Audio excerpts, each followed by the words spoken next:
एवं आंचलिक पाणीपाग विज्ञान केन्द्र पक्ष एक बड़ खबर सामना आसी बर्तमान जहाँ सूचना मिली बंगोपसागर सृष्ट घूर्णिबलय आज लघुचाप रूप नेबार संभावना रही। यार प्रभाव में राज्य में प्रबल वर्षार आशंका आज प्रबल अति प्रबल वर्षा नहीं 18 जिला को येलो अलर्ट जारी कर आंचलिक पाणीपाग विज्ञान केन्द्र एने आपण अलर्ट रुहतु। तेज आगामी दिन में ओडिशा रे केउ जिलार अधिकरू अधिक मात्रा वर्षा रही केउ जिला को बिजुली घड़घड़ी सतर्कता जारी कर भिडियो संपूर्ण अपडेट जाना किंतु ता पूर्व वीडियो गोटे लाइक करूँ सांग सहित भिडियो को बहु मात्रा शेयर करूँ।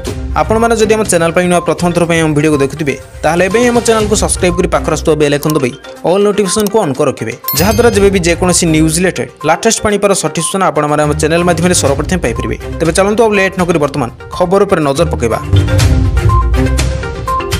तेबे वर्तमान जहाँ सूचना मिली बंगोपसागर सृष्ट घूर्णिबलय आज लघुचाप रूप नेब यार प्रभाव में राज्य में प्रबल वर्षार संभावना रही। बुधवार ठार राज्य में वर्षा आरंभ होता बेले आसंता 28 तारिख जाए विभिन्न स्थान में प्रबल वर्षा हो बोली पाणीपाग विभाग पक्षर पूर्वानुमान आज प्रबल और अति प्रबल वर्षा नहीं 15 जिला को येलो अलर्ट जारी कर आंचलिक पाणीपाग विज्ञान केन्द्र। यह जिलागुड़िक हूँ सुंदरगढ़, अनुगुल, ढेंकानाल, जाजपुर, भद्रक, बालेश्वर, मयूरभंज, केन्दुझर जिला को ऑरेंज अलर्ट जारी कर आंचलिक पाणीपाग केन्द्र। लघुचाप प्रभाव में समुद्र अशांत रही आशंका थी मत्स्यजीवी मानक समुद्र भीतर को न जावाक बारण कर लघुचाप प्रभाव में आसंताकाली वर्षार परिमाण आहरी बढ़िबार संभावना रही आंचलिक पाणीपाग विज्ञान केन्द्र पक्षर सूचना मिली। वर्तमान केन्द्रीय बंगोपसागर एक घूर्णिबलय सक्रिय रही। यार प्रभाव में आंध्रप्रदेश और ओडिशार दक्षिण भाग उपर रही तेणु दक्षिण ओडिशार विभिन्न स्थान में वर्षा लगी रही। आसंताकाली कटक, भुवनेश्वर समेत राज्यर अन्य अंचल प्रबल और अति प्रबल वर्षा सहित वज्रपात सह घड़घड़ीबार आशंका कर बुधवार ठार राज्य में वर्षा आरंभ होता बेले आसंता 28 तारिख जाए विभिन्न स्थान में प्रबल वर्षा हो बोली पाणीपाग विभाग पक्षर पूर्वानुमान आज प्रबल और अति प्रबल वर्षा नहीं 15 जिला को येलो अलर्ट जारी कर आंचलिक पाणीपाग विज्ञान केन्द्र।